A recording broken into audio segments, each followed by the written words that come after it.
Hello and welcome to Good Boys Gone Bland, season nothing, episode nothing, Teenage Mutant Ninja Turtles. I'm your co-host Denali. I'm your co-host Ryan. And that's it. It's just us. Just the two of us. Just the two of us. There's no Jace today. We are recording another summer break. We cut that turd loose. He's fired. We got rid of him. And finally, we can record the content we've always wanted. Finally, we don't have to do these stupid themes. We are now a Ninja Turtle podcast. We have hijacked the car season that Ryan suggested. Who hijacked the car season? That was pretty good. That's pretty good. But to explain the situation, we've done another summer break episode like we did last year. Summer's tough, guys. We have a lot of scheduling conflicts. Jace was unfortunately out of town, but he permitted Ryan and I to take the wheel, so to speak, for this episode. And we decided to record a bonus episode for you guys, because look, we know things are tough out there. All right, the climate is burning us all alive. The economic situation's not great. We need more content to help distract us from this hellish existence. So Ryan and I decided to watch Teenage Mutant Ninja Turtles. Not the new one in theaters that you guys are all so excited about, but the original one, the OG from 1990. And it is a little funny watching this movie, Ryan, right after watching Turbo Rangers. Okay, so this was a theme I was going to draw. Yeah. In that it hits a lot of the same beat points. Mm-hmm. And my main complaint is the same main complaint I had in the other one. I mean, if we draw the analogy to like them being turtles and them kicking butt to like them being Power Rangers kicking butt, I guess it's not my main complaint because that's right. They kick a lot more butt in this one than they did in Power Rangers. 100%, yeah. But like the overall story arc is absolutely terrible.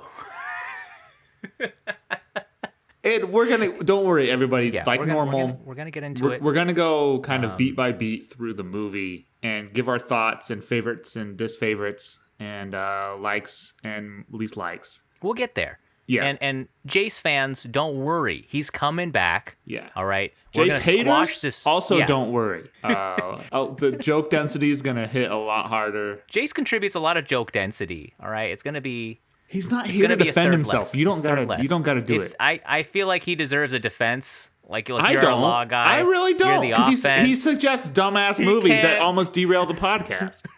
I suggested Turbo Rangers last week, all right? I mean, I watched that movie twice, and I'm not upset about it. I'm upset about watching The Art of Racing in the Rain. I am too, Jace. Look what you've done to us. He can't defend himself, folks. But don't worry, Jace is coming back to enjoy that movie that we're going to have to watch together at some point. So have no fear. Jace, I hope you're enjoying the Oregon Coast. But folks, right now, we're in the midst of, like we said, the car season. We're not doing a turtle season yet. I've always wanted to pitch a Ninja Turtle season because there's about six to eight movies. Okay, a Ninja Turtle season or a turtle season? I think Ninja Turtles could stand on its own because a lot of the turtle season real estate could be taken up with Ninja Turtles on its own.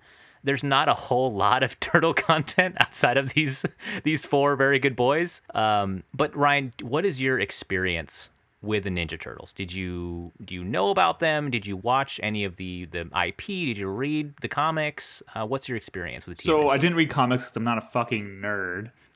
That's a lie.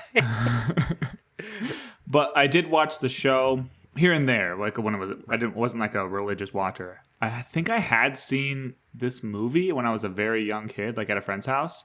But I was a poser, dude. I had like Ninja Turtles merch and shit in high school, and I had never really watched much of the show. But you liked the aesthetic. You were like I like the idea. follower. The fact that like there's these turtles, right? And they're mutated and they live in the sewer, but they're like humans. Number one, fucking baller. That's like grungy, or a grungy badass shit. Okay. Mm-hmm.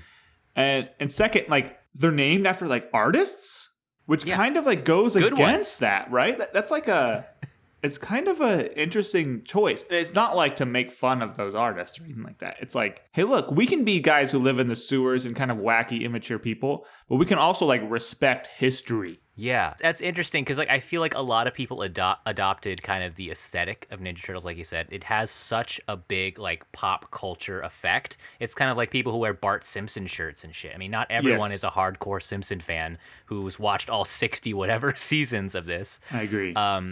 I read a little bit of the comics growing up. This comic debuted in like 1984, and I believe it was written, I think it was by Peter Laird and Kevin Eastman. Kind of like a buzzy comic when it came out. I heard it was like low key, tied into Daredevil. I think they have the similar origin. I think they didn't have the rights, right? Right. Like, the joke is that like the Teenage Mutant Ninja Turtles kind of like wanted to make a spinoff. And it's kind of just this pulpy kind of like what's that called? We talked a little bit about camp last episode. I think it touches into that. It had a popular cartoon series I've never seen in the 80s. I watched a shitload of the 2003 to 2009 cartoon series. I believe it was on Cartoon Network. Yeah. I don't really remember. I think I saw every episode of that. Because that's what I had seen. Yeah. Sick ass cartoon. I think it did get some critical acclaim. And then, of course, I rented these bad boys, these 1990s rubber suit movies, like, I think, God, once a month from Blockbuster growing up. Oh, really? So you've seen this multiple times. I have, but it's crazy. And this is kind of the weird thing about developing children's brains is I don't remember most of this. Okay. Just like really, really sparse moments in this thing. Okay. And then I haven't seen any of the new stuff. I haven't seen the Michael Bay. So I've reboots. seen that one. You've seen those, okay? I've seen. Well, don't come on and be like you've seen those. You see, I caught most of it at a house party. Okay, that's okay. It's okay. Any good? I think it was.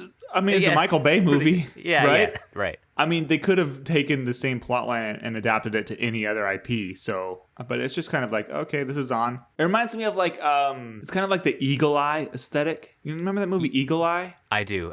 Yeah. Yeah, it's kind of that. Yeah. Kind of that vibe. You're thinking of like the blue and orange, oversaturated, that type of thing. It's funny that I know exactly what you're talking about just from the Eagle Eye front cover. That's the only thing that came to my mind. I also was just not interested in the new Turtles. There was a lot of controversy when that came out about how weird they looked in the CG. There was a bit of a correction with this new movie that's coming out now, kind of done in the Spider-Verse, cool style of animation. But to me, this movie is kind of like the penultimate turtle look to me. Like when I think of Ninja Turtles, I think of these guys. That's not what penultimate means, but that's fine. What do you think is the penultimate turtle look? The penultimate means second to last. What do you think is second to last in the turtle canon? The Michael Bay one, the new one. I don't know. That question is so far over my head. I can't even. And then maybe think about how to answer it. Maybe follow up. What's the best one you think? What's the one that comes to your ultimate? Mind? Yeah. I when I think of Ninja Turtles, I think of these guys in the rubber suits from the 1990s. Okay, hell yeah, I do too. And maybe I had seen the sequel or something. The Secret of the Ooze, right? And it's funny because this came out, before we were born. Like this was almost an 80s movie, just aesthetically and in sense of the sensibilities. But Ryan, did you look up anything about the box office? We don't have to. We can play a version of the box office game because there's only two of us to ping pong this back and forth. So I don't know anything about what was released that day, but I did learn after watching it and when I was just reading through the trivia that it was technically like an indie movie. Mm-hmm. So this wasn't backed by a studio, which is weird to me because when I think of like comic, especially nowadays, when I think about comic book IPs, that's all we have. Oh my God, yeah. Like I think Barbie is kind of like a refreshing breath of air, and that's like it's literally based on like the next closest thing to a comic book. Capitalism, folks. It's all just corporate propaganda to sell toys. But yeah, I mean, you probably read this was done by New Line Cinema, which at the time was kind of this like new sketchy like production company that would make genre films. You probably saw the Critters shout out in the movie. Yeah. Have you seen Critters? That movie's fucking nuts. I've seen maybe parts of it. I might be mixing up with like Trolls too, but... Okay, yeah. We should do a Critters one-shot sometime because that movie is a lot of fun. But yeah, like you said, this was relatively like low budget. I don't think there was a lot of faith in this. And this was back when comic books were still considered just trash. It was just kind of like campy schlock that kids read. There wasn't kind of like a really serious comic book bro fan base at this point, not to like a large extent. You do have like the comic book guys who are like, oh, it's fucking works of art, but it wasn't like it is now at all. Right. So you have these guys adapt this movie only like 5 or 6 years after the comic books debuted. The budget here was $13 million. I think pretty decent still for 1990. This thing made $200 million when it came out. Holy shit. I think like this is the beginning of people underestimating kids. and like kid-friendly content. Even the Michael Keaton Batmans back then were like kid adjacent almost, because like this was a movie about teenagers, like explicitly about teenagers, and it's in the title. 15-year-olds. Yeah. And yeah, it made big at the box office, and it's not really like a kids movie. It's this weird in between, really kind of teenage sort of like content level. And think about other movies like Gremlins and stuff. Like this movie I could see appealing to adults, teenagers, and children. So and it's kind of like weird enough, right? Like it's that weird in between kind of wacky Twilight Zone level of like realisticness. It's set in the real world, but it has fantastical stuff. And that's what I like most about it, because that's the sort of things that I maybe attach to the most. When I'm sitting around, maybe I'm on like a bus going to school or something, I'm not thinking about super realistic stuff. I'm thinking about like, what if the Ninja Turtles lived in my world? Yeah. And that's of like, that's not a bottom level thought that would appeal to like 5-year-olds. That's an in-between level thought. And this franchise has some intellectual stuff with think about the freaking names of the guys. They're like Renaissance painters. And that is a really difficult balance to strike.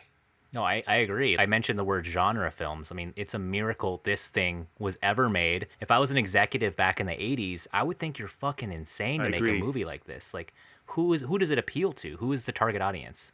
So the thing about New Line Cinema is I know about New Line Cinema because it's called The House That Freddy Built. Right. Because it's like basically its first major movie was Nightmare on Elm Street. And that's a similar thing. And I love slashers. You know me when oh yeah. I mean, we've passed 4th of July. I'm basically in slasher season. So the thing about those movies is that they're box office destroyers because they cost no money. You get to pay these nobody actors, right? Yeah. And then you put a mask on the stuntman, and the stuntman can be a major part of the film. And then you just kill off the actors. Half the cast only gets paid for half the movie. You're saving money with each plot point. Right. Yeah. And people watch it multiple times in a row. It becomes cult classics. They build off for sequels, right? So New Line Cinema kind of not really started it because there had been other movies before, but I think they did other ones too. They did like Texas Chainsaw Massacre and stuff. Well, they also, in the early 2000s and late 1990s, they did The Lord of the Rings. Fucking insane. So they went from Nightmare on Elm Street that made a fuck ton of money off of like no budget. Then they were like, okay, let's make this Teenage Ninja Mutant Turtles. I think I messed the acronym up. And they made $180 million off of it. And then 10 years later, they're making the most acclaimed series of all time. Like the most expensive, in-depth fantasy series of all time. And like, if we didn't have this movie, if there's some guy in some boardroom, like what is the butterfly effect of this movie? Oh my God. We might not even have the Marvelverse without this movie. Like this was kind of the proof of concept for a lot of these like insane genre films. Yeah, and people buying into series, right? Yeah. Like they shot all 3 Lord of the Rings movies before they released the first one. Right. So like think about Iron Man coming out 5 years after Return of the King. Did they Holy shit. Like the idea was that like you make a movie, you budget for it, you release it and you make a profit and you go on to the next one. Yeah, there are series, but a lot of those series are like action movies or slashers. Right. This movie was an adaptation from a comic book, and it did really well. And they're like, we're going to take the same characters and make another IP. Maybe they had Batman before this, right? With the Batman Michael Keaton movies. Right. But like, this was an important stepping stone. It kind of was. And that's interesting to think about. And my next question is like, is the world better for it? Because we talked about how, right, because we have movies we love, but it's like we also talked about like how movies are kind of dominated by brands right now. Like, was this kind of like the first step of us tipping completely over into just like Marvel franchises and DC franchises and like Hasbro shit, like Transformers, all of these things dominating, popular art. And maybe it was inevitably going to go that way anyways, Ninja Turtles or not. I think if you're talking about the world, yeah. Number one, this movie didn't make it's not an Armageddon where it might have swung the election. You don't know that. that led to 2 20-year-long wars. We are sticking with that conspiracy theory, folks. Watch our Armageddon episode. Okay, if you're saying that this changed the direction of Hollywood, yeah, regardless, I would say it was a good idea or a good outcome, because as the problematic movies that are being made today are not like the comic book movies, like the kind of the genre pushing, the ways that the superhero universe is like pushing its own genre or own boundaries is like it's pushing it forward. We're not having these $200 million budgets that are making regressive movies. Those movies are the movies that, like, you know, make $200 at the box office and star Kirk Cameron. Maybe you're right. Maybe TMNT did something good for the world. I like to think so. And I also think this movie came out at the perfect time. You have a movie literally titled Teenage Mutant Ninja Turtles. This is coming out in like the late 80s, early 90s. I think this is peak when people are seeing movies like this, like just movies with insane names. And I think, you know, these kids riding skateboards and with boom boxes on their shoulders, like when I imagine like Bart Simpson, you know, like what kind of movies would he want to see, or like what kind of movies these kids want to see? And I think it's something like this, something that's kind of gross and weird, and you want to talk about it with your friends. Maybe college students want to get stoned and watch it. I think this was kind of the perfect storm for this thing to get whisked away. And the production of this movie, I feel like they went whole hog on this thing. Like, they made these costumes. Oh my God, these costumes.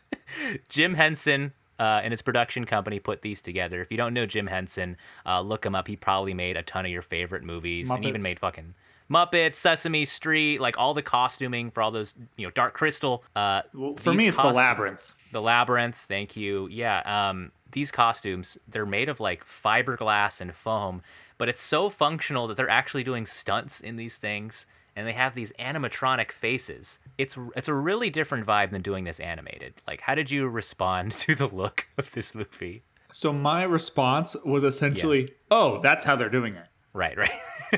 And then it's just over, and then you've bought in. Right. It wasn't like it was so, and I love Jim Henson, right? Like Labyrinth is like a super formative movie for me. I love fantasy, so it was not weird at all for me. I wasn't expecting like, oh, those don't look like actual turtles. Yeah. Well, no shit. And so it was an easy buy-in.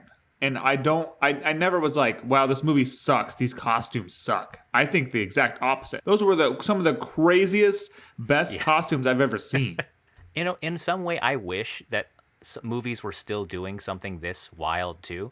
Not just CG, because I think CGing them like Michael Bay did, I think it took away, you know, this takes the audience back from it. But seeing something like this is almost a sense of theater. And you're really bought into these things. Like, you can touch these things. These things are knocking shit over. Well, also, the characters in the movie are like, what the fuck is that? So, like... Yeah. So you're in the same position as the people in the universe. In the new movies, they're just like, oh, it's a turtle man. With like, there's this grotesque, like, weird green blob, and you can't really tell it's a turtle, and he's like... slobbering all over the place and stuff, and people are like, oh, hey man, because they're acting towards a tennis ball on a stick. And I feel like the actors could respond so much better seeing these guys in suits in front of them, because some of my favorite humor in the movie is them being like, holy shit, like, is that a fucking turtle? Yeah, like, exactly. How someone would react seeing something like this. Well, and before we continue, Ryan, I mean, do we want to talk about why we picked this movie now that we're like in 20 minutes into talking about it? Why did we pick this movie? You sent me a long text message of movies you wanted to watch. Peek under the hood, man. Jesus. All right. Yeah. I thought just with the new movie coming out, it might be a good time to revisit. I was also on Tubi TV's website. It's a great service. I've changed my mind about Tubi. I think it's a good service. They have a lot of really strange, like, 1990s movies on here, including Star Kid, which I wanted to see as well. But I saw they have the whole Teenage Mutant Ninja Turtles series. It's on Tubi for free. See it, folks. But I texted Ryan. I was like, please, Ryan, we got to watch Ninja Turtles. I'll do anything. I want to rewatch Ninja Turtles so bad. That's why we're watching it. And, folks, if you have a problem with it, you can chew on my shell. Fucking, you can Okay, anyways. Shell. So... Okay, yeah. And... I don't remember when did we discuss that before I went camping?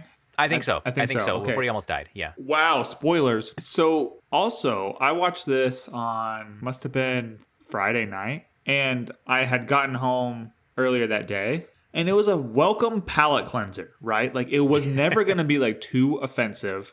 It wasn't going to be a movie where like people are getting gunned down and stuff. Like, it was campy, it was lighthearted, and I was rooting for these guys. And that was like honestly really chill. And I think ultimately that's kind of the mindset I was in when I want to watch this, because like I had probably one of the worst 24-hour periods of my life right before this. I don't remember exactly, because I was texting people, all like a bunch of different people, because I always go out with like telling people where I'm going, and like if you don't hear back from me by this date, call someone. Right. So I had to text those people too. So I don't remember exactly what I told you guys, but I haven't told the story yet. I've heard Julie tell it to her family on the phone. Mm-hmm. Okay, so let me rewind a little bit. Yeah. This week, Julie and I were going backpacking, and that's a kind of this like what many people think of just like camping, but it just means, for me, it means you're not camping next to your car. Right. Like, you put everything on your backpack and you hike in and you camp. Like, your tent is on your backpack, your sleeping bag's on your backpack, and you hike in. You have all your food and your water with you and everything like that. And so we were planning on being gone for 2 nights. We were in Pennsylvania. And where we chose is like a designated backpacking area. So there's no roads in there. There's no development other than this backpacking trail. So we went there for the purpose of getting off the grid. Like, help is far away because society is far away, and that's the fucking point. So Julie had never been actual backpacking. We go camping all the time. We go camping twice a year. But she had never been like backpacking style where we carry in our food in our tent. And so we brought the dog also. We have a 12-and-a-half-year-old tiny little Westie Terrier. Okay, right. 17 pounds, right? And he has never been backpacking because he's a freaking pampered city dog. He'll go hiking with us every now and then. So we left, we hiked in, and the dog's doing okay. I was being very conservative. We got to the trailhead at like 5 p.m., which is really late, and we hiked in about 2.5 miles with the old-ass dog. 2.5 miles is a lot, right? We even carried him about a half a mile to give him a break in the middle of it. So finally, about 7 o'clock, well, for the last hour or so, we had been hearing thunder in the distance. It hadn't gotten closer, really, and so I was like, well, there's a big lake in front of us. Right. Maybe it's sounds bouncing off, and it's just like in the distance. So I didn't pay too much mind. And then about 7 o'clock, I knew that we lost light at 8:30. And so we had an hour and a half to set up camp and eat, right? So we found a shitty spot, and it's all woods. We're not in a field. We're not like on a ridge. Well, we are on a ridge, but it's all in the woods. So there's a canopy above us everywhere. You can't even see out. Even though we're on top of a ridge, you can't see out off the side. There's no viewpoints or anything. So we found a relatively flat spot that doesn't have too much brush, and set up camp like normal. Eventually, the thunder got like super close and got like over us, and that's not really that big of a problem because we get thunder over here all the time. Well, it started raining, so we got in the tent, and I had cooked a little dehydrated astronaut food, little meals that I love. Those. I love those. And so we're eating food in the tent and everything. And I'm gonna try to keep it a little bit short in the details, but eventually the lightning was like no longer in the distance or no longer like above us. It's like over the next 10 or so minutes, it was on us. And I had slowly been coming to the realization that the lightning storm that we had been hearing was not just really far away and moving by us. It was really slow moving. And normally over here, what we get is like these big fronts. You'll get like really hot and humid for a day, and then a new front will come in and just replace that air with like a wall of water and lightning, and then they'll just kind of move over you.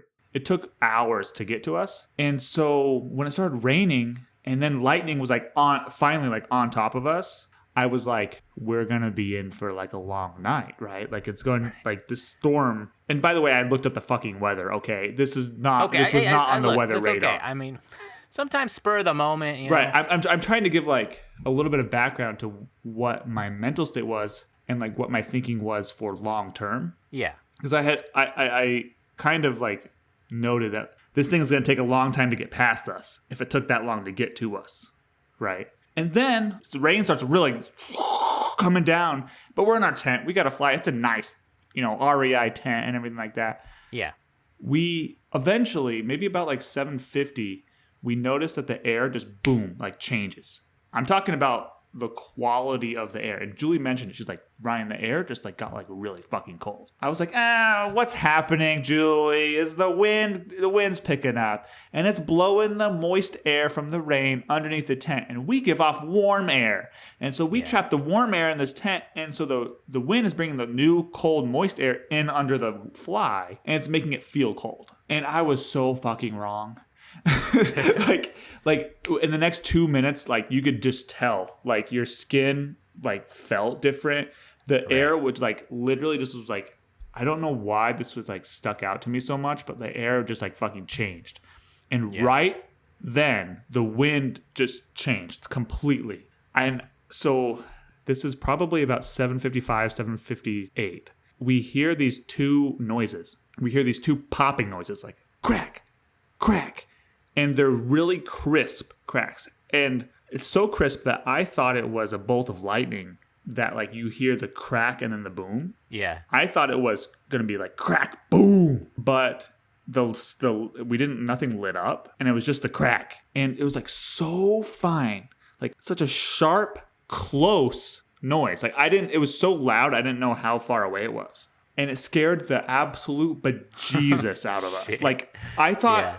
So a couple things, I was like, okay, could be Sasquatch trying to scare us. Right. Could be a bear climbing the tree right next to our tent and making like some sort of like noise.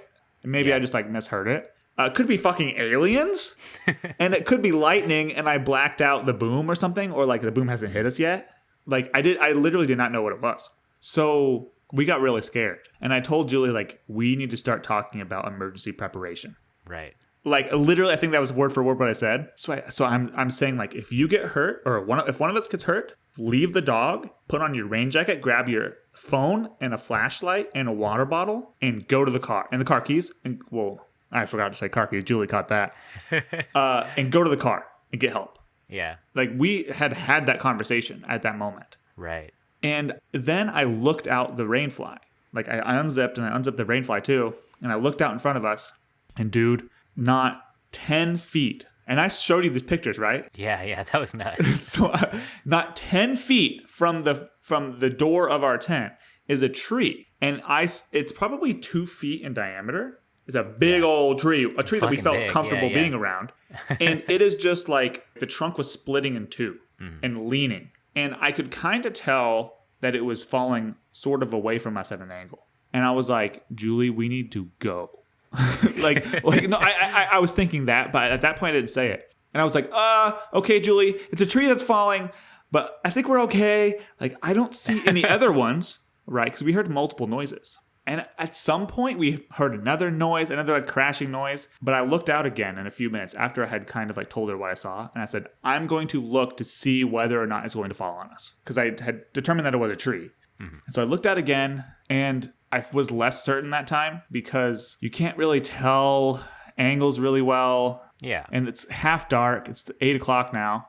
And I don't know if there's other ones behind us, because think about it, like if this tree is falling away from us, there could be a tree behind us falling towards us, because we heard noises on either side of the tent. And I was like, we need to think about leaving. Like, try and get your shoes on and your raincoat on and stuff. And as we're doing that, literally because our shoes are outside the tent, as we're grabbing our shoes and shit and putting our raincoats on and putting the harness on the dog, we hear this. I want to like not. I've been backpacking quite a bit, and I am a scaredy pants. But this is the most. And I've been in situations with bears, and when I know bears are circling me with grizzly bears and stuff like that, like in Alaska when we're literally bear hunting. This was the most scared I've ever been in my entire life. And this noise, this like like noise of the tree falling. Oh fuck! And so I looked at Julie, and we both basically said like, get down. And Julie grabbed the dog, put one hand over her head, and laid down on her sleeping bag. And I did put my hands over my head and lay down on my sleeping bag, and we were just looking at each other like. Oh shit! There's like a percent chance this thing falls on us, or it's a different tree that's falling on us, or it falls partway, kicks back, and comes at us. You know, because that's called a widowmaker too when it kickbacks. So we literally thought we were like gonna get crushed by a tree. Yeah, like Jesus, yeah. Life flash before your eyes, sort of stuff. And as soon as it hits the ground, it goes go, and like you can hear all the branches hitting the ground and stuff like that. Oh my! I was like, we were going, and we seriously grabbed phone. Julie said car keys, a water bottle, and dog. That's all we had on us. We got out of that tent, we zipped it back up, and we left. And I had the dog in my hands. Like, I literally was carrying the dog. He's 12 years old. He's 17 pounds. It took him 3 hours to get here. I literally was carrying him in my arms the whole way. We got on that trail. We had to duck under the tree that fell. And we didn't know how sturdy it was, but we had to climb under it. We booked it without stopping, without slowing down, without anything. Julie had this flashlight, and she was in front. And I was in front for a little bit, and I was like, I'm going to call out what I see. But I didn't have my glasses. Oh, fuck. So after about 10 minutes, the light was like gone. Essentially, it was going, and I was worthless. So my glasses, in the scramble to get out of the tent, my glasses went somewhere.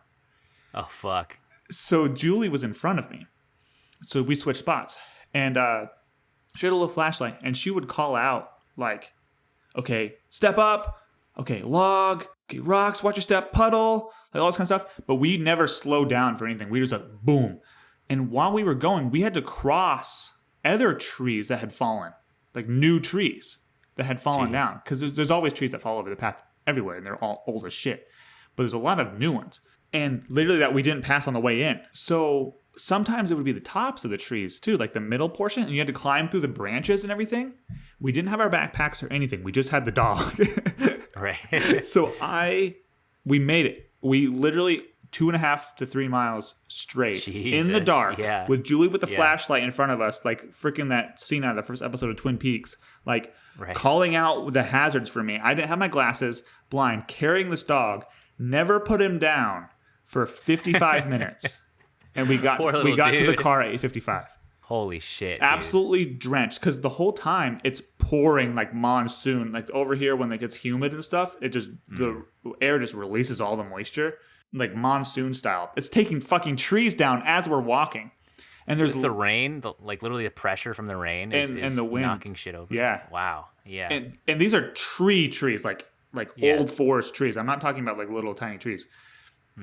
And the whole time, maybe about every 20 to 30 seconds, we'd get a lightning bolt that would light up the whole forest. Holy fuck. You know, and like, so I could see sometimes. Right. Like blinded and stuff. And the sky over us was lit the whole time. Wow. So after 55 minutes, we got to the car and got service. And I think I might have texted you from the car. Yeah. And we sat there for about 45 minutes drying off. We thankfully had I always put a change of clothes in the car. We had change of clothes, water, and towels for the dog in the car. Thankfully, we went kayaking the day before. And we thought about what to do. And the whole time we were like, it was like severe thunderstorm warning. As soon as you turn your phone on, it's like severe thunderstorm warning. And apparently that storm was going to last the whole night. So it's either sit in the car, which is still in the woods. Yeah. So we also talked about like what the chances of a tree falling on the car were. Right. So after 45 minutes, we were able to find a hotel like within a half hour, 40 minutes or so. And we drove there and got a hotel for the night and talked to our other friend who knew we were leaving. And she agreed. Nikki, shout out to Nikki. She drove down 2 hours to the Pennsylvania border to grab the dog from us the next morning. Oh, that's nice. And we turned around and went back to the trailhead yesterday morning and hiked back in, just the two of us, to get the tent. And took the pictures and everything that I sent you. And the tent was fine. No trees ended up falling on the tent. But literally as we were walking in, we were watching trees fall. Like you could hear them. We had like we were like, okay, if you hear something, shout, stop, look, and possibly run. Like that was our checklist. Right. And so it's not only full trees, like branches too. Probably every 50 feet on the trail, we had to move branches out of the way that had fallen. And we counted 16 new downed trees. Wow. Fuck, man. You guys were like running through like a World War II movie where like bombs are So going it off. reminded me so much of it's like a wimpier version of Forrest Gump. And so it was really traumatic. Like we're still on edge. Mm-hmm. Like today, we're still kind of like, and so we got back yesterday. So like, someone will be walking throughout the house and notice the other person just sitting on the couch staring at the wall. I literally thought I was going to die. Like there was a moment where I actually did think I was dying. Man. Yeah.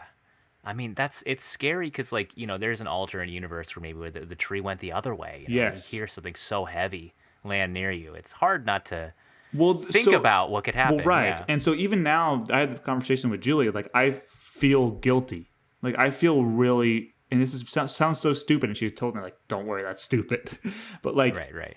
Because I had looked out the tent before it had fell. And I had seen that it was going to fall. And that had started to fall. And I didn't immediately say, get out of the tent. I had assessed it and said, oh, it's probably falling away from us. We can spend an extra minute or so in the tent getting ready to go. Yeah. And what if I was wrong? What if it hit another tree and changed courses a little bit? Because it didn't fall directly away from us. It was like kind of like a 90-degree angle almost. And so I feel a lot of guilt in not getting out of there faster than I did. Because Julie in that moment was completely trusting me to make the right decision. And even though we're perfectly fine, like it's hard for me to like say that I did the right thing because there's a chance that what I did was, not good enough. And it had the right outcome. And I did assess the situation before that, but like at the time I didn't necessarily even say what if I was wrong. Like I was thinking about other trees following us because we had no indication that thing was coming down. It was perfectly healthy, giant tree that we were like, oh, we're okay camping near this. It's hard to assess these situations rationally in the moment. And like adrenaline was pumping. So like so many things went almost wrong. Like I didn't have my glasses. I didn't have my wallet. We didn't have any food. We did not have a single drop of food with us on the way out. Mm-hmm. So what if something happened to us? What if I tripped and sprained my ankle on the way out? Julie can't carry me. I can't even really carry Julie that far and also I have the dog. What if I tripped and hurt the dog? What do we do in that circumstance? Like there's no way to plan for everything. And I have since then in the last day been like really difficult. Like, it's been hard for me to be like confident in myself and feel good about what we did because like even though I pulled the plug and left and some people would have stayed and I was, in hindsight proven right because the tent was fine. No trees or branches fell on the tent. But like, I know I made the right call ultimately because we left and it would have been, we weren't comfortable. I wasn't comfortable staying in that tent for another 30 seconds.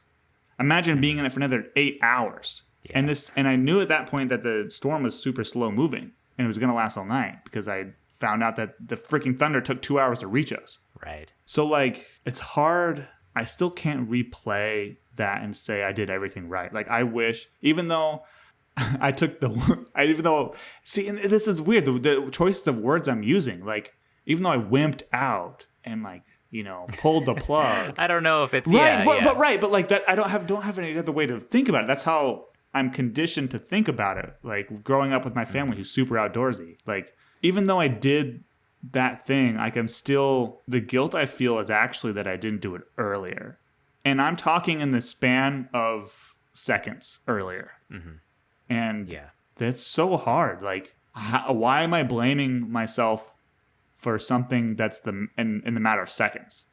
Yeah, you're in a circumstance that's very, very uncommon. Like, it's hard to know how you're going to react in situations like that. You're just going to have to make that good faith assumption that you're just doing your best, which you were. And I know, but that's what I'm second guessing too. Like, was I? Like, what if Julie had... This whole time I'm not thinking about myself too, but like, what if Julie had gotten killed or even hurt? Like, I would never have been comfortable saying like, well, I did my best. Well, I tried to get out of there. Right. Well, I thought it was going away from us. Like, yeah. It's so, I don't know. I've never been in an actual emergency before. I've been in like quasi emergencies where like I mentioned, like with my brother when we were at bear camp, and there was a bear we could hear but not see. Yeah. So we had to walk back to the 4-wheeler. Jesus. And like that's, I mean, sort of. This is more akin to like a house fire where nobody got hurt. Right. Or like a gas leak that never exploded, but you smelled it and you got out of the house anyways. Mm-hmm. I think that's maybe the better analogy, but it's still hard to, I don't know. So my brain is just racing constantly. And so the reason I brought this up is because like watching this movie was a great palate cleanser. Right. After all of that, you know, like you experience trauma and like the most fear you've ever felt, running, barely making it back, you know, and then you get to watch the Ninja Turtles, which was there for you in a moment like that. And, you know, maybe that's part of why these types of movies are popular too, is that, you know, people are dealing with all sorts of things in their lives. And something like this can just completely pull you out of the problems you've dealt with. And think about like the hero syndrome and like plot armor, where the main characters are never really in danger. You know they're gonna live. Right. Some people are like, well, what's the main point? You know they're gonna make it. You know the good guy's gonna win. What if they all died in this movie? It's like 5 minutes in. The rest of the movie is funerals. Like, there were Ninja Turtles? What the fuck? They lived in a sewer? Yeah, so I think that's the appeal of it. I mean, I don't face a lot of trauma in my day-to-day life at all. I'm a very privileged, middle-class, suburbanite person. Well, despite that, Ryan, I'm glad you made it out of there okay, and Julie and your dog. That's some crazy shit, dude, and I hope that given enough time, you'll feel comfortable again with camping in a lightning storm, the great American experience. That's some crazy shit. I'm glad the Ninja Turtles were there for you in a moment where you needed to. Yeah, in your time of need. I think it served its purpose, these types of movies, to transport you into a different realm, the magical world of New York City in 1989. Okay, that's a topic too. Yeah. And I guess, you know, we can get into the actual substance of the movie, you know, beat by beat as well. Because one thing I noticed watching this, like as soon as it came on, like as soon as we saw New York City, I was like, holy shit, this is like a real movie. Like watching Turbo Rangers, when you're seeing that, you're like, okay, this is not like a normal movie. Just everything about it. But here you feel the budget. It already feels 10 times bigger than Power Rangers. Well, you feel the budget, and most of it was spent on garbage. It trashed up that city, man. It looked fucked. It's funny that you made the Daredevil connection. Yeah. They're both from New York, allegedly caused by the same mutagen spill. Goo. Yeah. Right? That's the kind of the joke with these guys, right? So they're set in the same kind of environment, and they both take the gritty New York City midtown kind of Hell's Kitchen neighborhood. Yeah. And notoriously it was different in that period in the 80s and 90s, right? Like this was during like the tough on crime bill era where people are talking about how New York City's like falling apart or whatever. With the crime rate, I think was the highest. I think when people talk about like the drop in crime, they always talk about the 90s or the late 80s. So I think this was during an era where I think people were also fantasizing about vigilantes a bit too. But they did depict that image of New York. It looked grimy. It looked scary. It's Taxi Driver. Yeah. It's a place where you don't want to be walking around at night in New York. But then again, like I'm a New Yorker in the state sense of it. Yeah. And I've spent a lot of time in the city. And yes, when you live in the city, you're exposed to that sort of stuff. Just kind of like because you live there and you don't, that's the way you spend 24 hours of your day. But I have a vastly different image of New York City than this movie does. Mm-hmm. And I'm not sure that that's because of the change in time. I think it's probably because this movie and movies like it, like Daredevil, are pandering to this sort of anti-crowd, but like anti-crime mentality that's so pervasive. And they're like, yeah, you need to be anti-crime. Look how bad it is over there. Yeah, this is appealing to like Midwestern. It's appealing to people who don't live in New York City. Yeah. totally, dude. Like, I get that living in LA too. Like you watch depictions of LA in the 90s. Admittedly, they said it's a higher crime rate in the 90s, but like it really is a different depiction in media than when you actually live there. With all these movies made by Hollywood, I didn't know that LA had public transit until Speed and Collateral. Right. And Speed is about how that public transit is like being exploded. And Collateral is about a serial killer.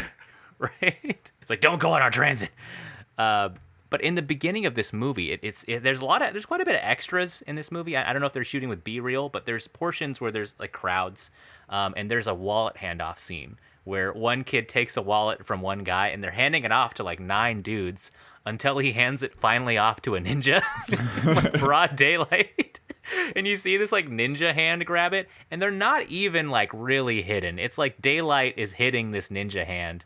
And I'm like, is there just this Shredder villain in the middle of the New York City street? We didn't overview. Oh, the overview of the movie. Yeah, sorry. I kind of derailed with like a half-hour-long story. Ryan, do you want to do the overview? Fuck no, this is your movie. I could do the overview. Okay, I'll do the overview. Thank you. I was being polite.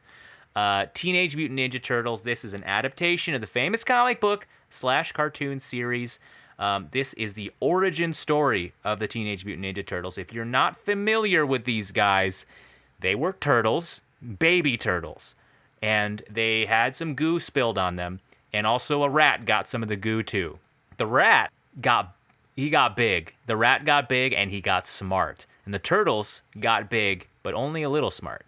But the turtles were also kind of jacked from the thing too. So the rat raised the turtles, and guess what? The rat was the pet of a martial arts master. The rat knew kung fu, but he weirdly knew it before the mutant shit. Yeah, that doesn't make any sense because he got smart later. Fuck, man, he was already a pretty smart rat, okay? Anyways, he teaches the turtles like fucking like Sun Tzu, like art of war shit, teaches them like Zen Buddhism and also kung fu, and trains them to be just the most deadly killing machines in New York. These turtles turn 15 and they're skateboarding, they're buying pizza, and they decide to start fighting crime around the city, take matters into their own hands as tax-paying citizens. All right. And they're beating up some of these thieves in New York, I guess. And then it kind of turns out that some of these thieves are tied to this network, and there's a little bit of weird Asian racism and Orientalism tied into this about how the Japanese are responsible for all the crime in New York. Oh, boy. Japanese children, really, too. Right. And there's a guy named Shredder. He's the famous Ninja Turtle villain. He's at the top here. And the Turtles have got to kind of get through everything while fighting through Shredder's minions. And they meet some like famous characters along the way. You got Casey Jones and April O'Neil, who are kind of the humans that always kind of show up in the Ninja Turtles universe that interact with them in the real world. And we can talk about the rest. And that's kind of the basic beats. There's not a lot of plot, I think, that happens. It's a lot of gags and it's a lot of moments in this movie kind of carrying you through these things. But like aside from the costumes, I noticed the sets in this movie. You notice like the sewer set, the bedrooms, the cool kid like crime lair, which is fucking amazing. Yeah. I love the look of this movie. Like there was like a 90s cheapness, but it kind of added to it for me.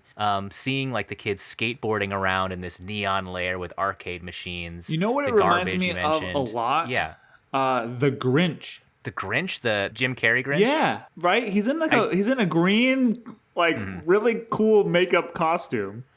And he lives in a bunch of garbage. That's true. That is true. If you liked the Grinch movie with Jim Carrey, the aesthetic of the scenes when he's in his mountain lair. Yeah. If you like that aesthetic and vibe and want like 90 minutes of that with kung fu like turtles, watch this movie, man. We should do a season of green guys who live in trash. You got the Grinch, you got Shrek, you got TMNT, It's a huge genre. And Elf, I guess he's green. He lives kind of not so great. At one point, he sleeps in the trash.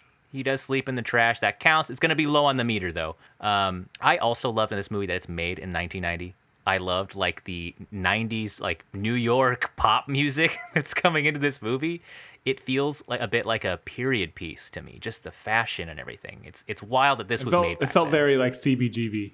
Right, like the kind of like punk a bit, like kind of crusty. But also like I like how they build anticipation in the first 5 minutes. You don't get to see the turtles right away. You see this scene where April O'Neil is getting mugged. The lights go out Batman style, and you just hear like a like a ninja like a ninja moment, and they're all tied up. I loved that scene where you just don't see them, and then there's a reveal where they're all high-fiving in the sewer, and it's like boom, Ninja Turtles, and they're like on skateboards, and I loved that. And then Raphael says, "I'm not wearing hockey pants." Raphael is not a teenager, dude. They have 3 15-year-olds and one 45-year-old 45-year-old member of the Jersey Shore. He has like a different accent from the rest of them. Like they all talk the same besides this one guy who wants to wear a trench coat all the time. He's literally doing like the Rorschach thing. He's like, this city's a fucking dying animal and I'm its only protector. And he cusses. His first line is a cuss word. What? He's like, he throws the sigh at the thing and he loses it, and April O'Neil grabs it and he's like, damn. And then Amber's like, oh, they said damn. That's crazy. They said damn. And he says it over and over throughout the thing. And that's kind of how you know he's a bad boy. He cusses. Okay. And the rest of them don't. So I didn't know what the name of that weapon was. It was a sai, baby. Sai. Are you spelling that with a P? SAI. So each Ninja Turtle has a different specialization. They each have a different weapon. So Leonardo, can we go over this? We're getting on the plot of the movies. There might be people who are like, I don't know anything about Teenage Mutant Ninja Turtles. This guy talked about lightning for a half hour. When are they going to explain? Okay, all right. So we'll run through them. All right. First, there's Leonardo, the leader. He has a blue headband. Yeah, and he it's has easy to remember. Leo leader. Leo. That's perfect. Thank you, Ryan. It's good little mnemonic. He's got katanas. Yeah, all right. He's kind of the more deadly. He's the most deadly. It's all those other weapons are kind of like you can just maim somebody. Katana, you're fucking killing somebody. So and he's what color? Light blue. Light blue. And he's the most level-headed. He's the one that kind of keeps the group together. Right. Some people would say he's the most boring one. I don't think so. I think Leonardo's cool. You have to be boring as the leader. If you're brash, running into danger like Raphael, your group lasts 30 seconds and they're donezo. Yeah, terrible leader. The next one is Michelangelo. Mikey. He's the jokester of the group. He's the one who makes the pizza calls, and he's got the nunchucks. He's orange. He's orange. He's probably the most famous, would you say? I think so. I think a lot of people like Michelangelo, maybe Raphael too. But the thing about it is, in the alternate version of this movie that was released in the UK, they had laws against showing quote-unquote Oriental weapons in films. And they had to edit out the scenes where they showed him with nunchucks, which I think is the most fucking wild thing I've ever read. I have no idea why, but it's something about this like anti-violence initiative that they had. For some reason, people roaming around with nunchucks is the problem. Was there nunchuck gangs in the UK in the 80s? What? They needed a law for it? Yeah, and they had to edit those scenes out. So Michelangelo had the most unacceptable weapons in the UK at the time. The next one we talked about, Raphael, red headband, badass. He cusses sometimes. He has sai. The loose cannon. When you think of the loose cannon, if you don't know what sai are, think of like what Elektra holds, those little tiny swords. Oh, yeah. If someone doesn't know what a sai is, they're going to know who Elektra is and what her weapon is. Congratulations, you got invited to parties in high school, all right? They're the most similar to like daggers, right? Yeah. But they have like a guard in front of them that on either side, it also turns up into points. It's like if you took a 3-pronged fork and then made the 2 tines on the sides small and made the 1 tine huge. Yeah. It's like if you had a big fork, but with 1 tine huge. Anyways, the last one is Donatello. He's the nerd. He's the tech expert. And he's kind of taken that role a little more in the modern iterations of the Turtles. He makes like robotics. He makes their gadgets and shit. And he uses a bow staff. We talked about this before. We were thinking that bow staff was kind of the lamest one. I've since kind of changed my view. Bow staff is a fucking deadly ass weapon. Yeah, he sweeps. He kicks ass. Yeah. he kicks ass in this one. He's not so nerdy in here. I think he's still kind of cool, just like he's Mikey. More of the like not so nerdy, but maybe more mechanically inclined and mature. He's more knowledgeable. I think he is mature. So each one has a different weapon. They also have a different mode of wheeled vehicle in the cartoons too. I think Donatello has a bike. I think Leonardo has like a skateboard. Michelangelo has like these like rollerblades, and then I think Raphael has a scooter. I might have had those mixed up. I don't but remember they each have that a different aspect. thing. I remember thinking that was sick as well. But there you have it, folks. That's the Ninja Turtles. You have those in your head, and they're also turtles who look like men. Like big, strong They're men. anthropomorphized turtles. They're not turtles who look like men. They have like arms and legs that are like ripped, and they stand upright. And there's no genitalia visible. I think like a turtle, it's Emphasis all inside. on visible. Exactly, dude. I dissected a turtle in high school. It's all rolled up like a fruit roll-up inside their shell. All right. What are you? Google. Are you talking? Are you serious? Dicks. I'm serious. I'm dead fucking serious. All right. Fruit roll-up. Google turtle dicks. You have to unroll them. They're huge. You mean fruit by the foot or fruit roll up? I guess they both roll, man. I just one is a square and one is a long rectangle. Okay, all right. They don't have like a. Forgive me for saying they don't have like a chode style penis. It's lengthwise, right? That's the fruit roll up. That's the one with the tattoos. Yes, fruit roll-up style penis, and they're huge, dude. What? They're like the length of their whole fucking body. But they're wide? They're like sort of wide, like so you're talking about fruit by the foot? Yes, fuck, man. Yes, it's fruit by the foot. It's the same proportions. All right, you roll them out. They're like if they were human sized. Okay, I don't want to talk about. The penises would be 4 feet long. It'd be 4 feet long. That's what I'm saying. They're huge. Okay. Well, I think we're on one side of the line. Okay. All right. And now we're on the other side of the line. We're done. We're done talking about turtle dicks. You brought it up. I did not bring it up. There's a classic scene in here. I think when Mikey is ordering pizza. This is a non sequitur, right? This is a non sequitur.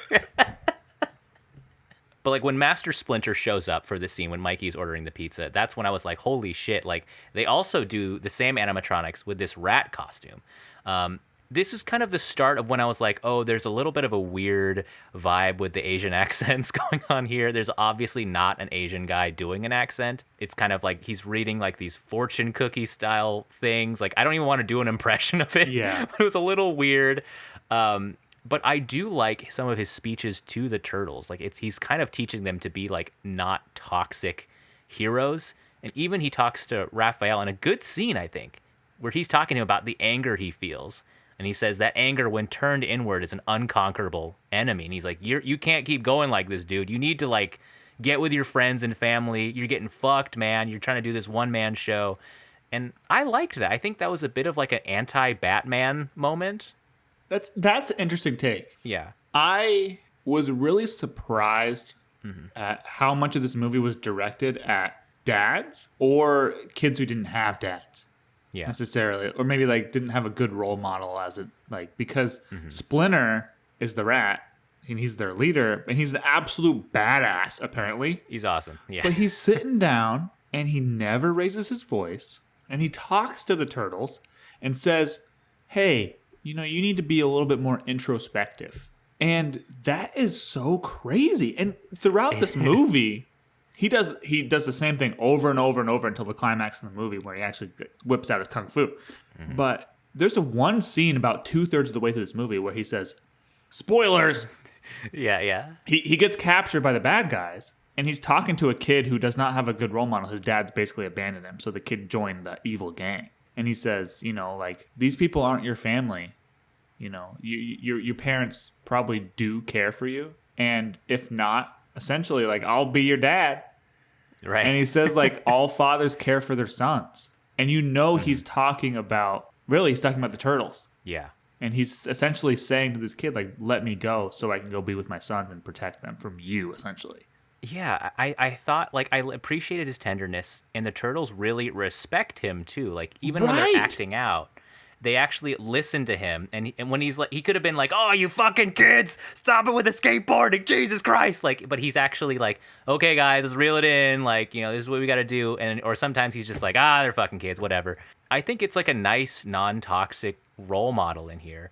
And the way the turtles even deal with each other, like empathetically and compassionately, I think is also like really great. It was wildly more adult than I was expecting. Yeah. Like healthy male relationships. Yeah. Like what? Like where has that gone? It was 1990. Like they're like hugging and crying and like caring for one another. It's very Guardians of the Galaxy, you know? Yeah. Like I really like that series because, you know, they're all outcasts, but they all become their own best friends, essentially. Mm-hmm. And, like, you get, like, people like Drax and Raccoon and the main guy, Peter Quill, Star-Lord, and, like, they are all... There's females in the troop, too, which is actually one of the reasons why I like it so much, because they have healthy platonic relationships as well. Yeah. But, like, they're kind of just there for each other, and they pat each other on the back when somebody's down. And I was not expecting to see that from a 1990 movie about freaking Ninja Turtles. This is coming out at like 1 year after Batman. And I mentioned it's anti-Batman. We coming talked out a little bit. 1 year after Batman Forever. Wasn't 89 the first Batman? Don't think so. I think it's Batman Forever. Well, there's no way we'll know for sure. There's literally no way to find out. There's absolutely no way. But my keyboard sometimes makes this clicking noise. Wow, yeah, you might be right. Yeah, it's okay. You might be right because Batman Forever says 1995.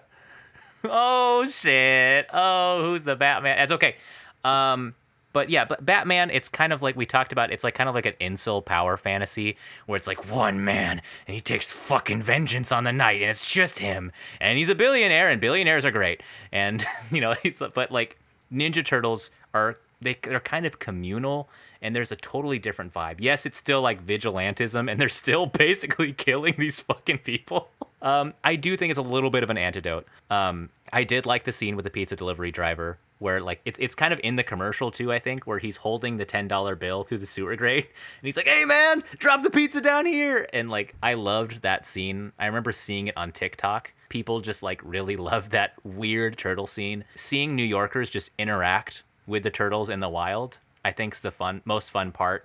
Because the New Yorkers are just kind of like, "That's fucking New York, man. That's just like," you know, they're like tomorrow it's gonna be something else, you know? Yeah. And the cab driver, he's like driving a tourist, and they're like, "What the fuck was that?" And after he hits Raphael, and he's like, "Oh, it looks like a turtle in a trench coat. Anyways, you going to LaGuardia?" Yeah. Like, just seeing an anthropomorphic turtle that's like 6 feet tall. Talk about the most alarming thing you could see. Dressed in full ninja gear, wearing a trench coat. But that brings us to the first kind of major human character after April O'Neil, which is Casey Jones in this movie, played by not Robert De Niro. He's like dressed in like this hockey gear. I think Amber and I were kind of shocked because like there's this guy who does a petty thief thing, and he hits him in the face with a full wind up with a hockey stick. And Amber was like, "Is he dead?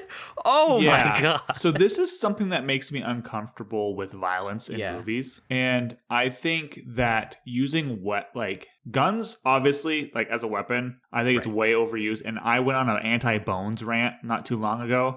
So I'm not going to do another one. Anti-bones? Like using bones hate as bones. Weapons? No, the show bones. The show. Okay.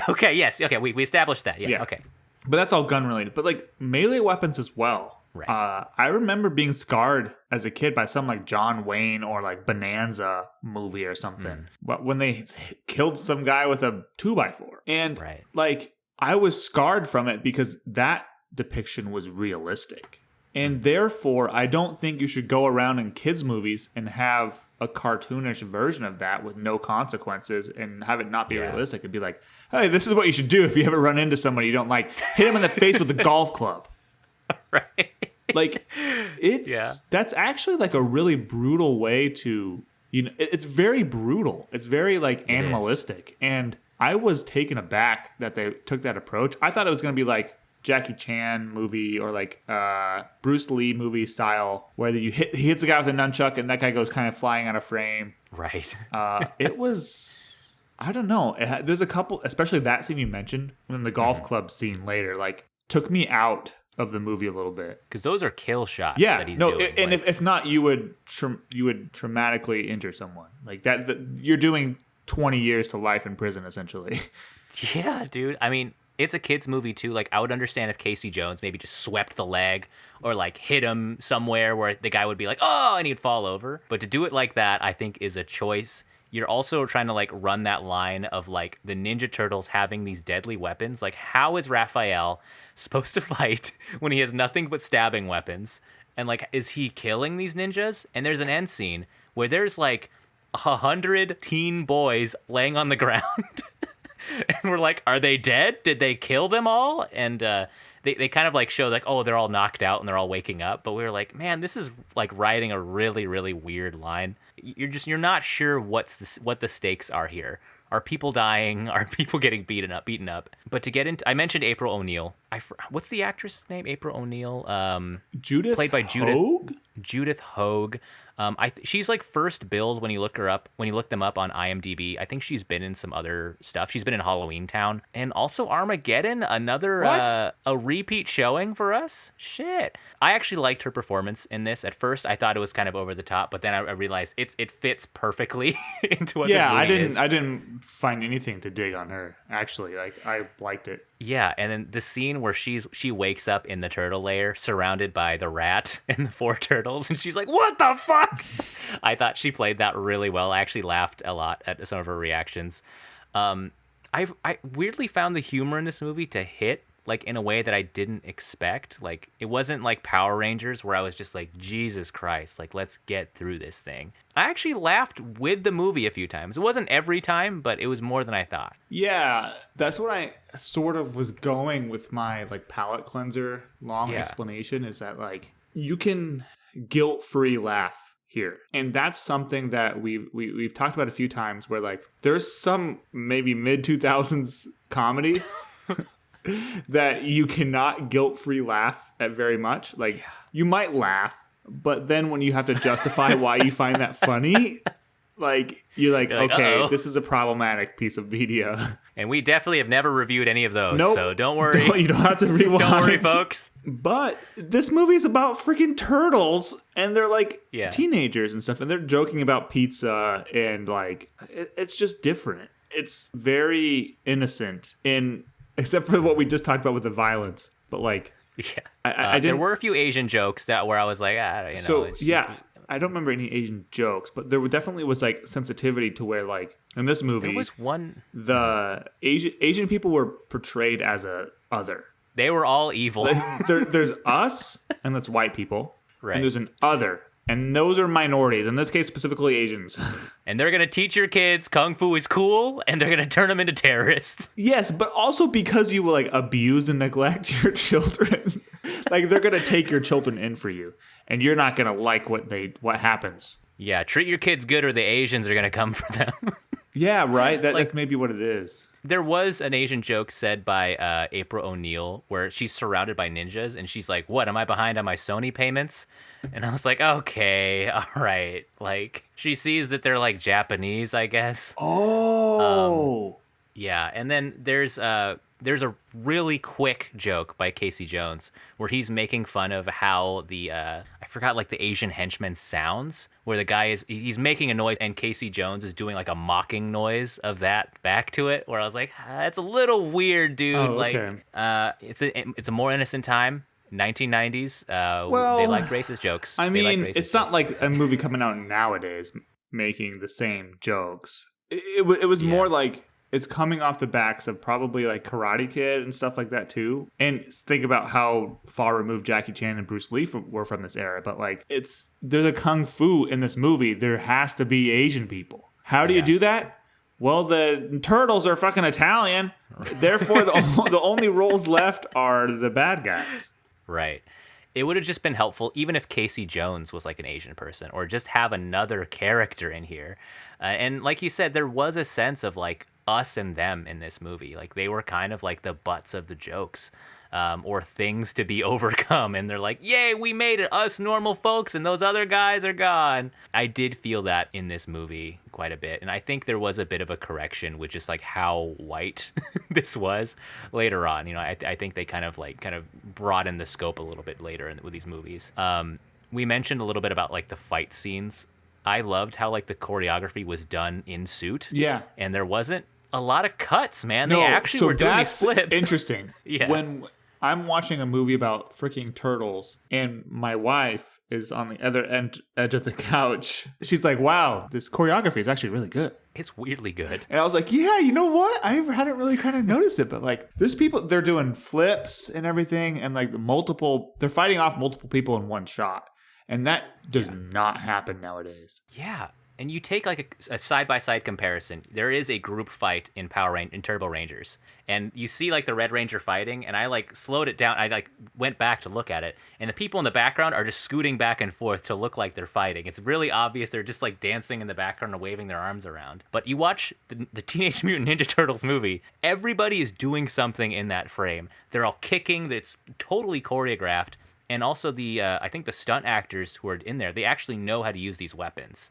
Like the nunchuck guy is actually doing all this stuff, and it looks good. So the voices are dubbed by actors, including Corey Feldman. Yeah, this is crazy.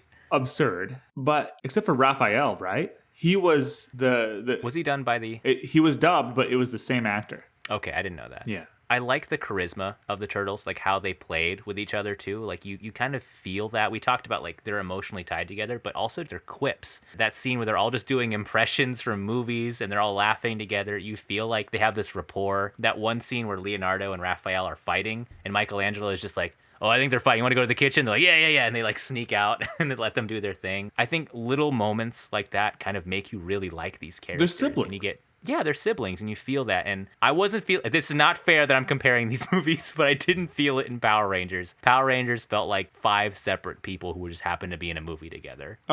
Weirdly, and if you have seen this series, you might know what I mean. I know you haven't, Denali, but it reminds me a little bit of like The Haunting of Hill House. Okay. In that I personally really like Mike Flanagan and his productions, but he often reuses the same cast for his movies. Mm-hmm. And they all have a really good rapport with each other and they have really good chemistry. And he casts a lot based on chemistry. And they're all different characters. Like they have way wild personalities. One's an addict, one runs a funeral home, one's a writer and stuff like that. Mm-hmm. But they feel like siblings. Even the way they talk to each other, if you didn't know, if you were never told they were siblings, you're like, okay, these people like have known each other their entire lives. Just the way they don't have to explain stuff.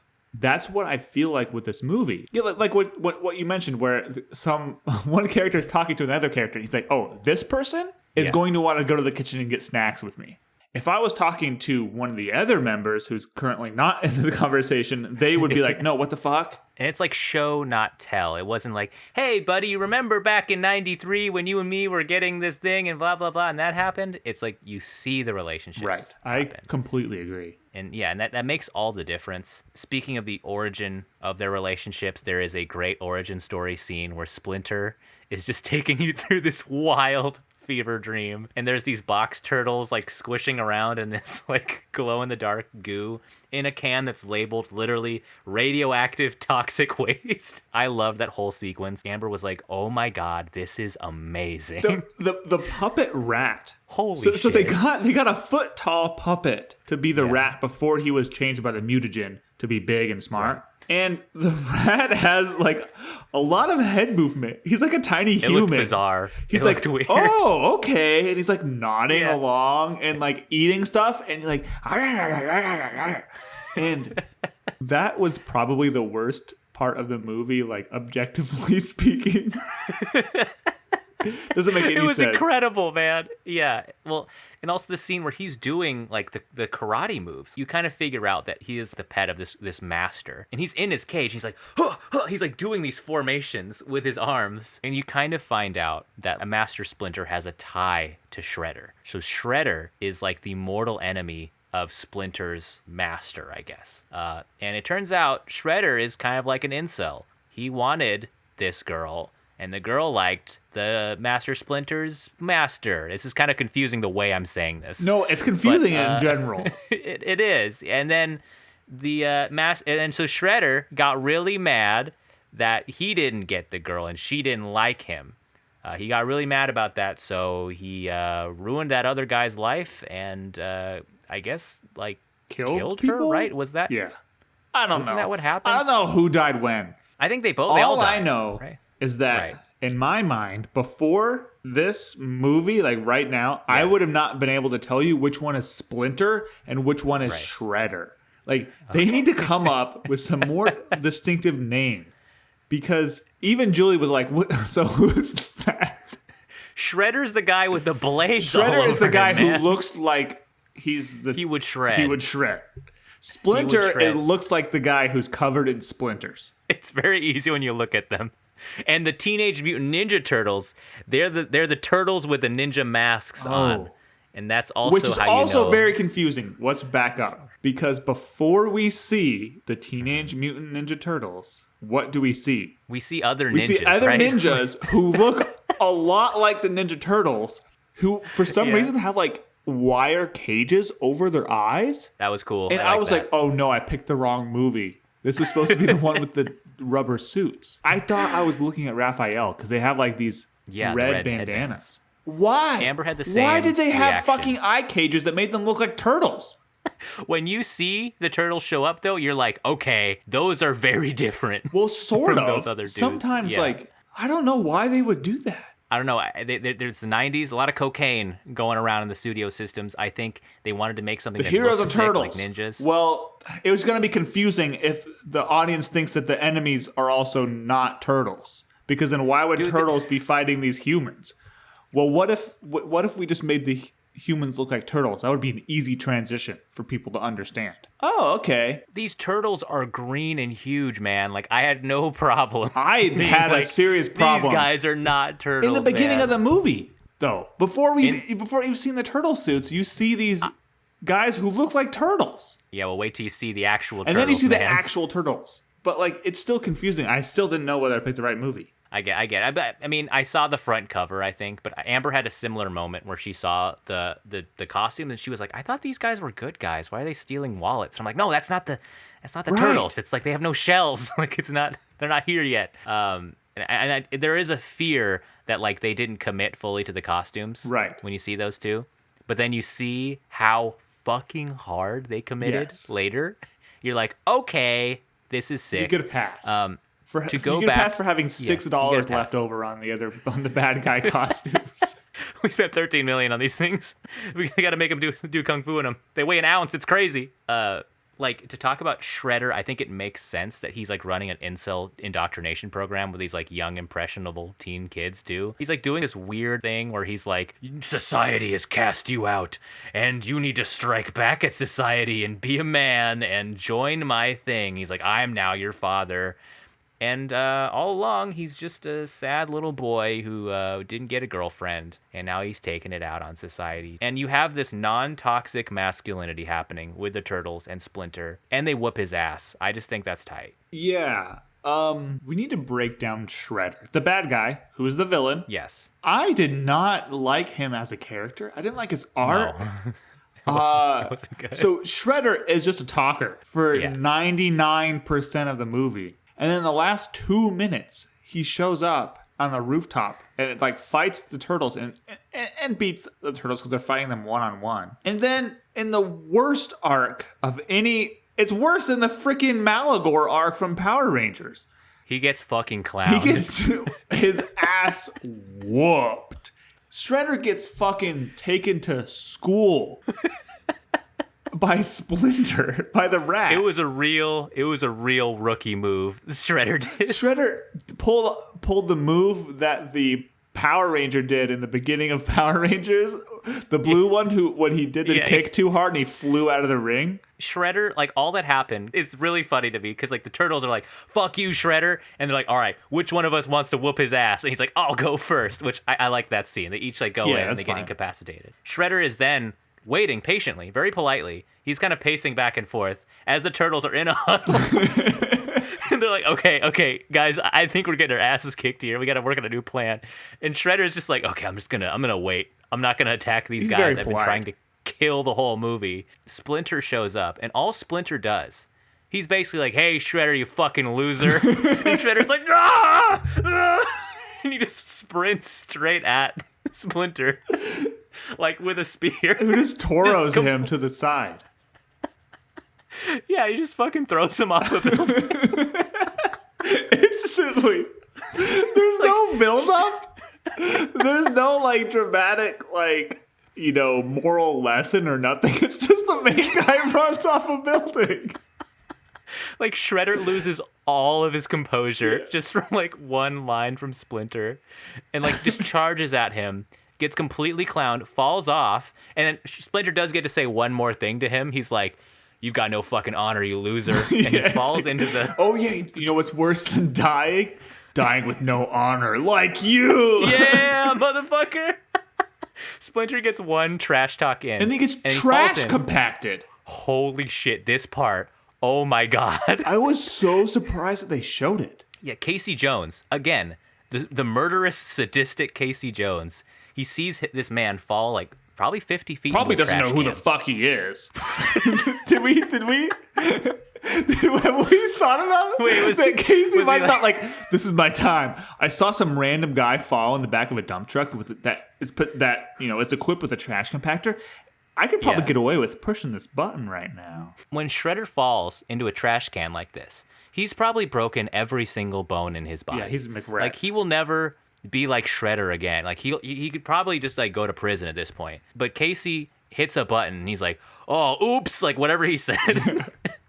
Just destroys him, crunches him into a cube. And I think it's implied that, like, Shredder might have gotten out because they show the empty armor getting crushed, or like just the helmet. Yeah.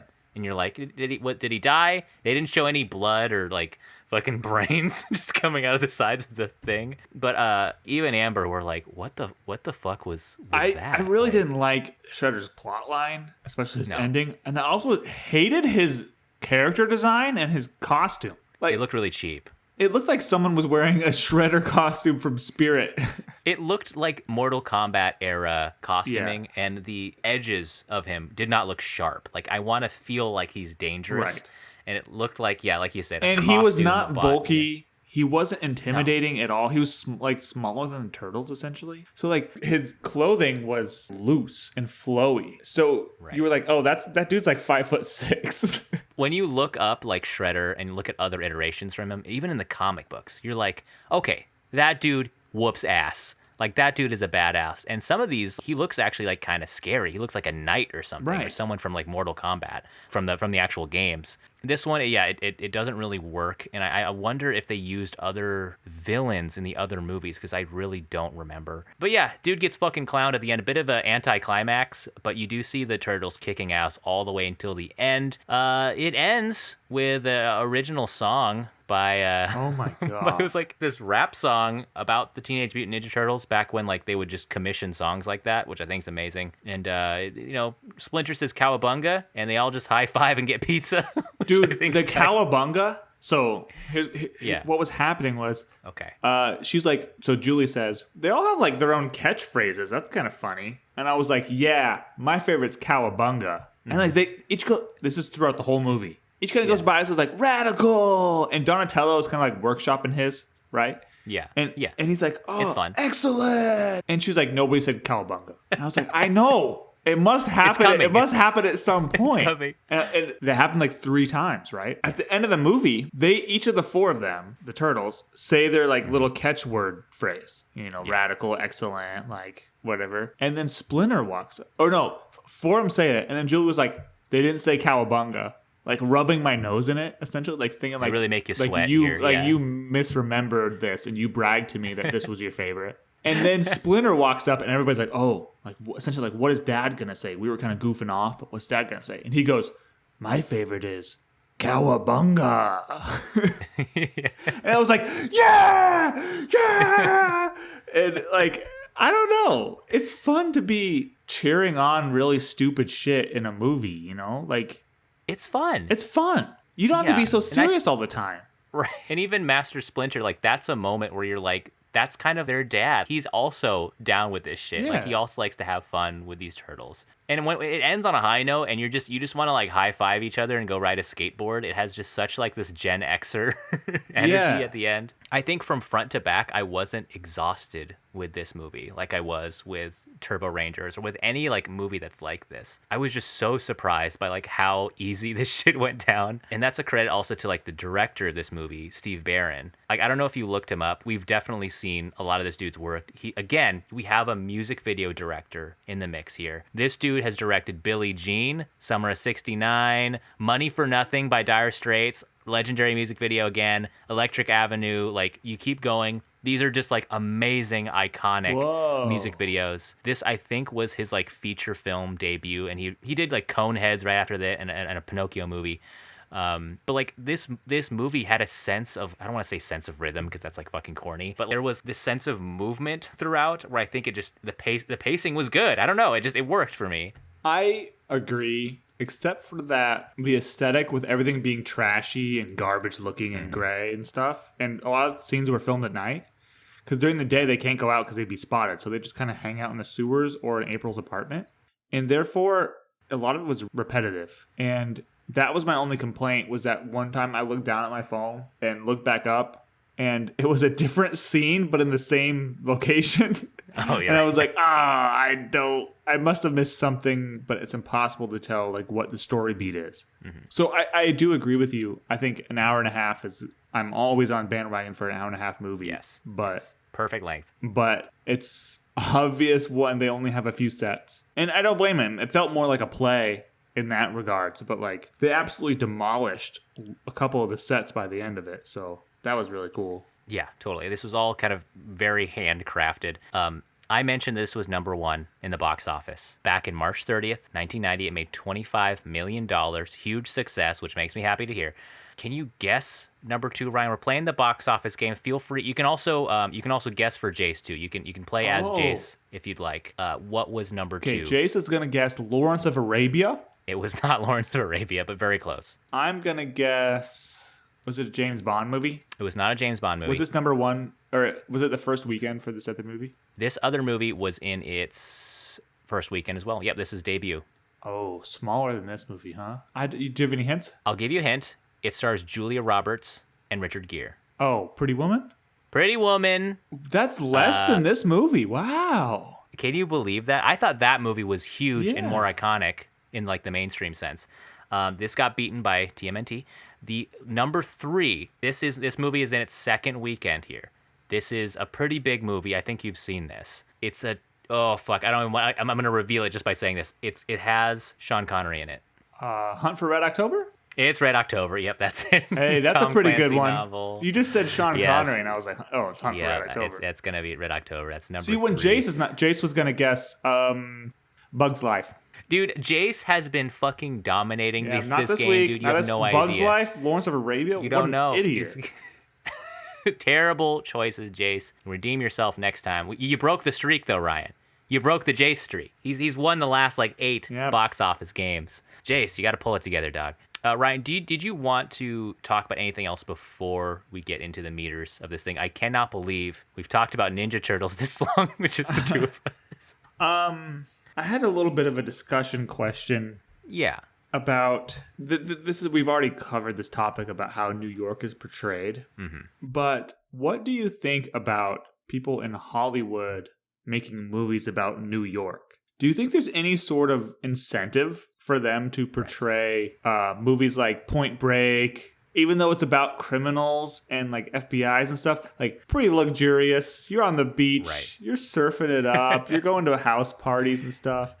Then you have Teenage Mutant Ninja Turtles out of New York, and it's like, you live in the sewer. You live in shit. Even the people who like have their stuff together and are reporters at the news station, they live in abandoned antique shores. There is a bit of a contrast there. And, like, you know, there is a boring answer of, like, the people who make movies usually live in New York or LA, and they want to depict usually movies where they live. But I also think that they accentuate the stereotypes of each city. You live in New York, you want to accentuate the fact that everything's closer, it's grimier, things are just overstimulated, and like things are happening. It's a fucking crazy city. And in LA, you want to accentuate the fact, like, you're driving in cars, you have the beach, you have these palm trees. I think it kind of idealizes these cities, and I also think audiences at home often they dream about visiting these places, and I think it just adds to the thing, and it creates like a secondary character. Like New York is kind of a character in TMNT, even though most of it was filmed in like North Carolina or some shit. Yeah, I like movies that are set like they make it feel like you're in the city. I do agree, and my biggest point to this is going to actually be Friday the 13th Part 8, Jason Takes Manhattan. Holy shit. And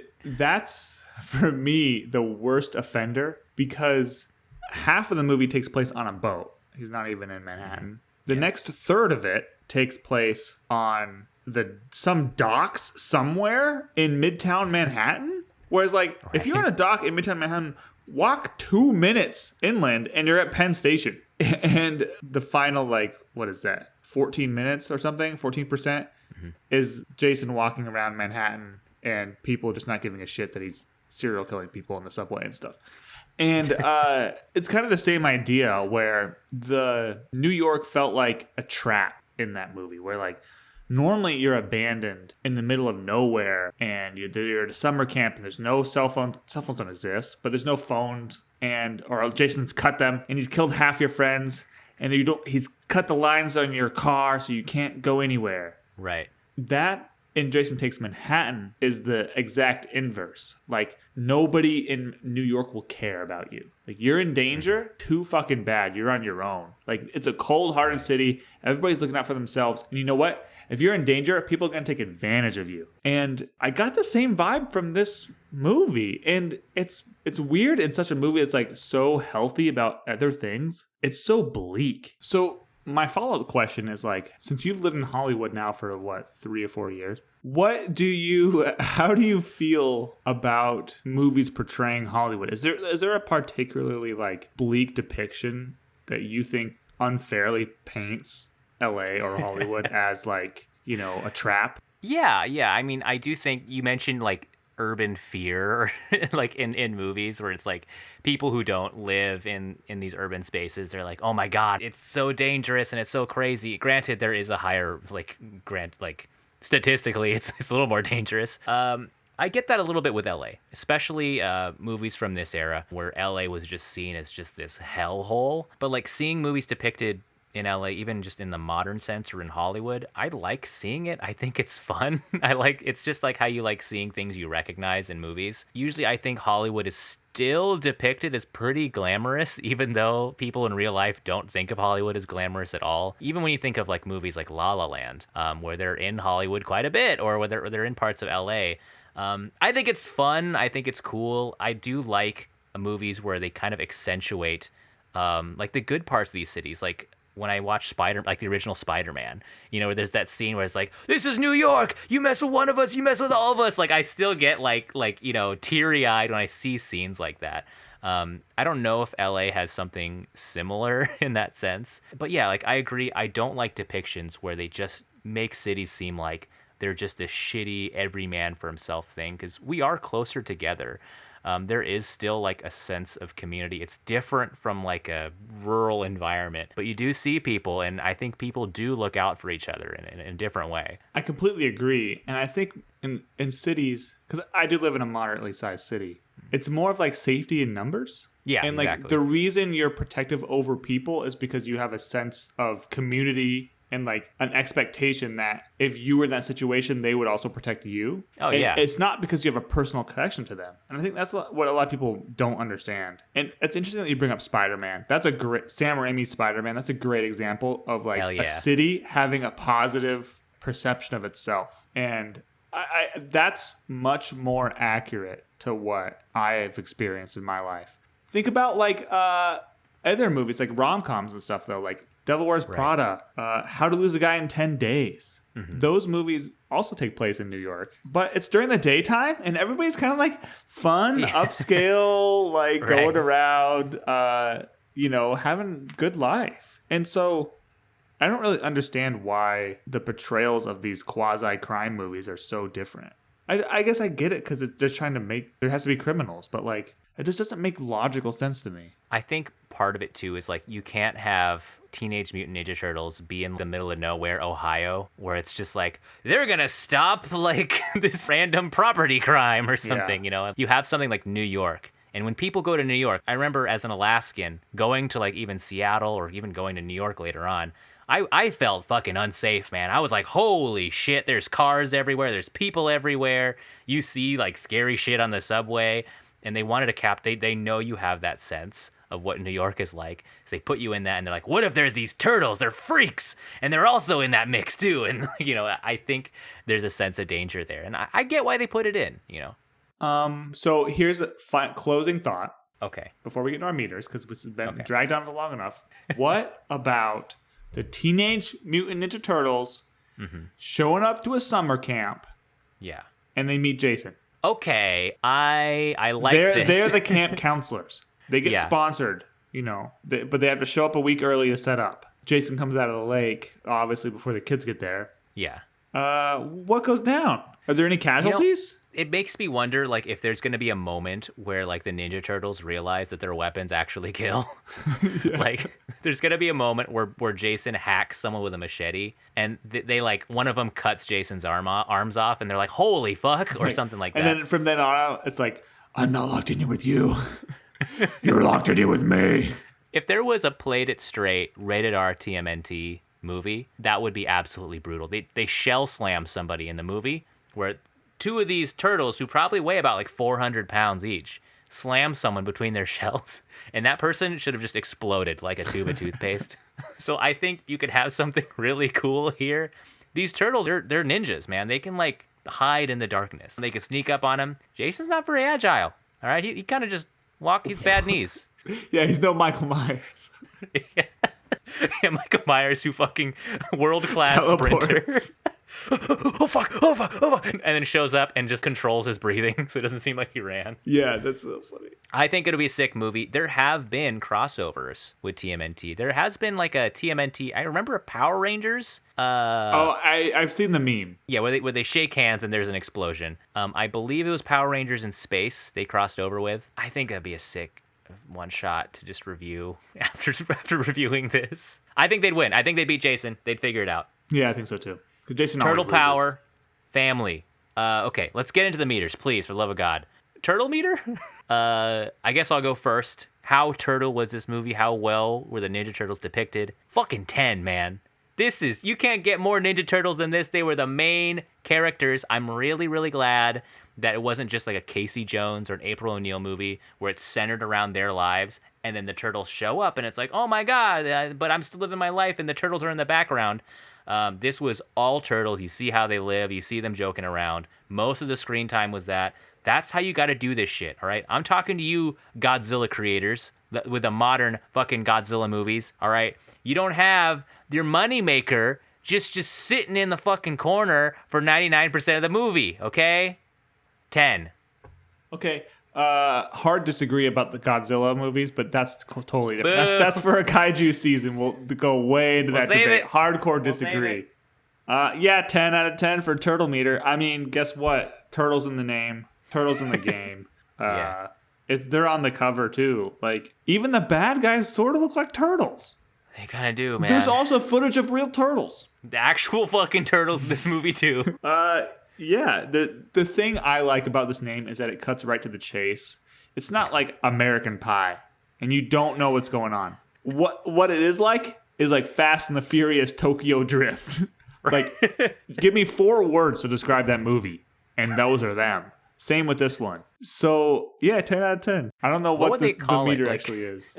New York danger crime. It would have some kind of like shredder. Alternate name for this movie? If a movie studio made the name and it wasn't based off the comic book, it would be called like New York Madness or like something really stupid and obtuse. Yeah, something in New York, you know. Like Turtles in New York. I think like Rumble in the Bronx, sort of like that. Kung Fu Turtles. It would be, yeah. But Manhattan Takedown. Manhattan Takedown.